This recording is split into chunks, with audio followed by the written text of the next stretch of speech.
If you've just been diagnosed with IBD and you're about to start treatment, this video is for you.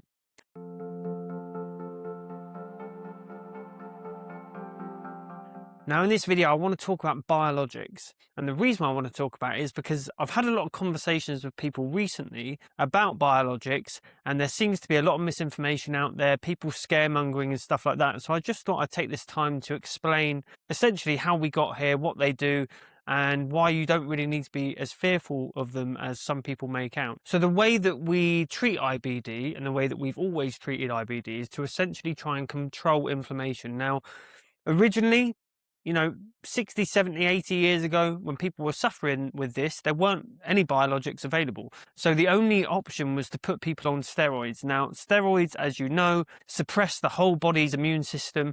And in doing so, they also suppress the body's ability to produce inflammation to the extent where it's causing damage. Now, the downside of steroids is A, they come with quite severe side effects, and B, they can only ever be run for short courses. So you may do 2 or 3 months of steroids, and then you have to have a period off of them, and then you come back on them. Now, repeated cycles of steroids take their toll on the body. You can have severe joint problems. You can get the typical moon face, which is quite known within the IBD space for people who are on the stronger sort of steroids. So generally, that's why they moved from treating with steroids to biologics. Now, the first biologics that came out were the anti-TNF medications. The TNF alpha is one of the main pathways for inflammation in IBD, and essentially that was the first line of biologics, and that meant that people could essentially stay on these drugs. They would suppress the immune system enough to stop the inflammation from Crohn's causing damage, and that's still a first-line protocol used today. So a lot of people in developed nations, if they get diagnosed with IBD and they're offered a biologic, it's usually something like infliximab or adalimumab.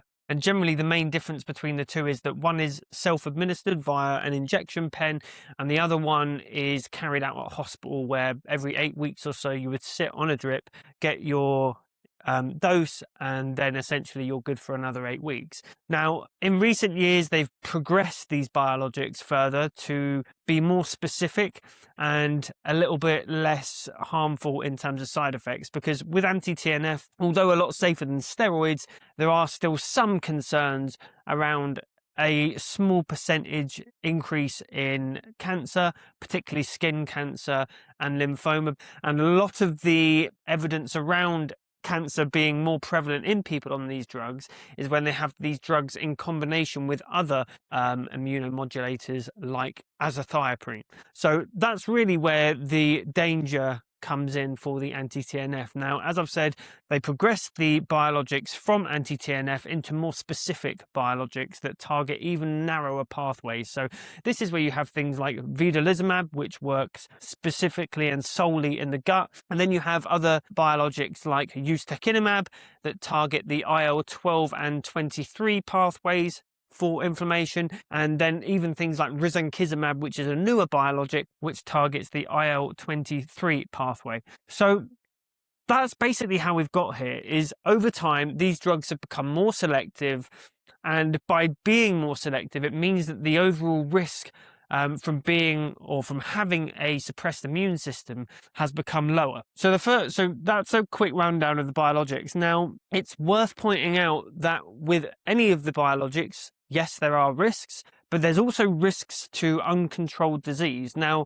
if you have IBD and you have uncontrolled inflammation for years on end, your risk of developing bowel cancer goes up quite significantly. So these drugs do save lives. They are not something that you need to be fearful of if you are in a place where your gut is giving you real bad issues and it's just not under control. These drugs are lifesavers. So for people who comment things like this, I really wouldn't pay that much attention to it. Like I say, if you've just been diagnosed, you're probably going to be quite fearful anyway. And if you've been struggling, you know how much this impacts your life. You know how much it takes away your life. And by going on the drugs, it actually gives you a chance to get your life back on track. So that's the first thing, is don't be afraid of the drugs. They can save you.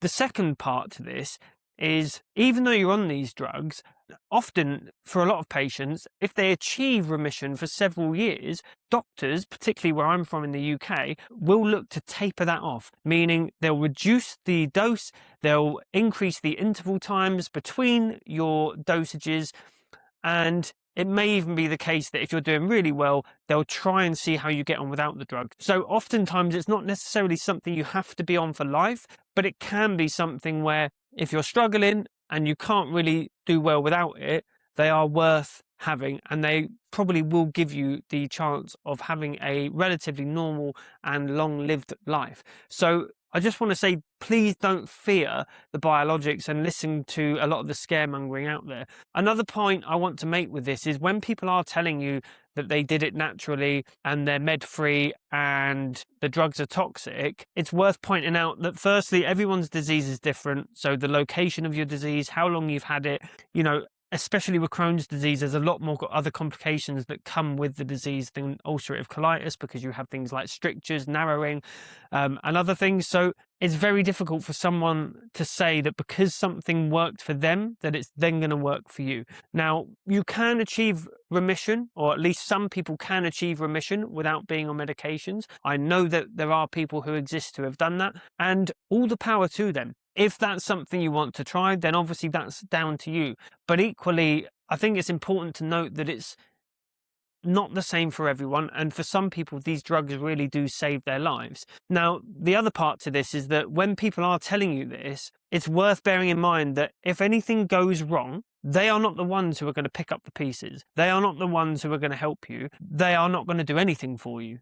The people who are going to help you are your doctors. If things go wrong with a drug, or if the drug doesn't respond, it's their responsibility. But if you start taking advice from Tom, Dick and Harry on the internet about not taking biologics because they're toxic and because they don't help you heal, I would seriously reconsider following these people, because it's quite harmful information. And if you speak to a lot of doctors or nurses who work with IBD patients, they will tell you horror stories of people who refuse to take their drugs because of what they'd heard online. And then it gets to the point where they need surgery, or even worse, they get something serious like cancer. So I would always recommend working with your doctor with whatever approach you want to take. If you want to take a dietary approach, work with the doctors. Let them do the testing, let them keep an eye on you, and let them see if it's actually an approach that will work for you. If it's not, you don't need to be unwilling or scared to go on the drugs.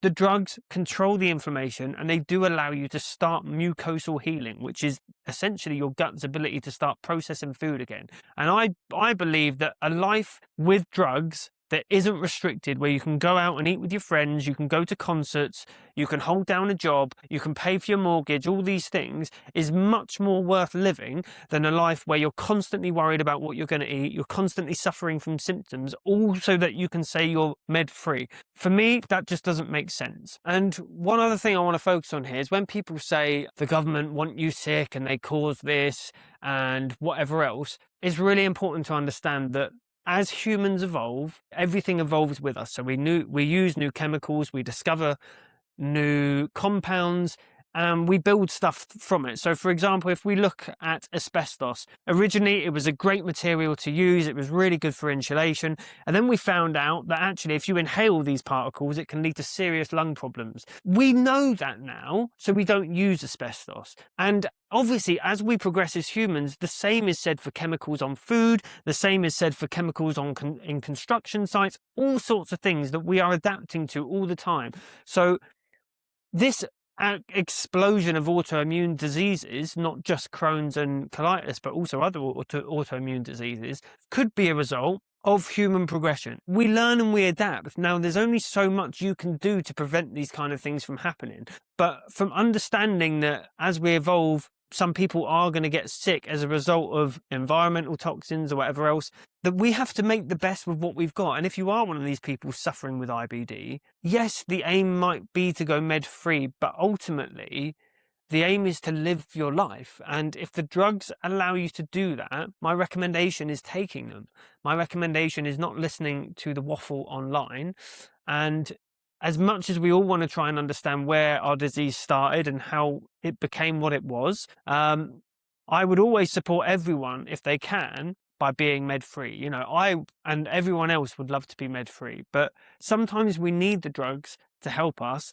And just by saying, I'm going to do it naturally, or I want to live life naturally, it doesn't necessarily mean that your body's just going to go back to being normal. Like, there are things that have happened to us that might mean that we need the drugs. And maybe it becomes something where you take the drugs for 5 years, and that healing is what allows you to then stay in remission long term, maybe without the drugs. But the point I'm trying to get to is that the drugs can save your life.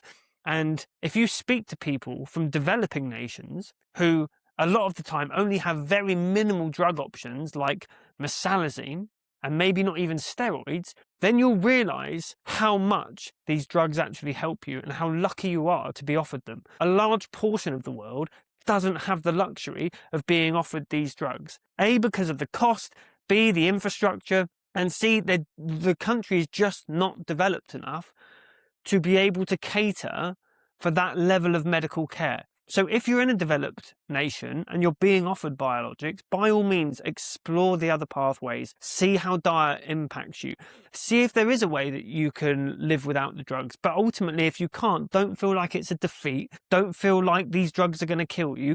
Oftentimes, these drugs are going to keep you living longer, not having a shorter life. Yes, there's arguments about, you know, toxicity and stuff like that, but this isn't a choice between Crohn's or being perfectly healthy. This is a choice between Crohn's or controlled inflammation. So uncontrolled inflammation versus controlled inflammation. And like I say, if you can do that with diet, great. If you can't, please don't fear the drugs. Please don't listen to what people are saying online. Work with your doctor, work with your healthcare team. They are the ones who are responsible for you. So if anything goes wrong, it's on them. Someone online telling you to do something because of a book they read or because of something working for them is not relevant to your case. There may well be some truth in it. By all means, explore everything, but please don't use these people as gospel. They are harming people who actually should be on drugs. And like I say, speak to the nurses and the doctors, and you can listen to the horror stories that they will tell you about people who have listened to them, gone med-free, maybe they're symptom-free, and then a few years later they have a colonoscopy and the inflammation's everywhere, and it then results in surgery. The drugs are your best option in a lot of cases in staying healthy and giving your gut the best chance to heal. Use the nutrition alongside it. Use everything else that you can learn about or know alongside treatment, but work with your doctors, work with the healthcare professionals. They are the ones who look at individual cases every day, and they're responsible for you.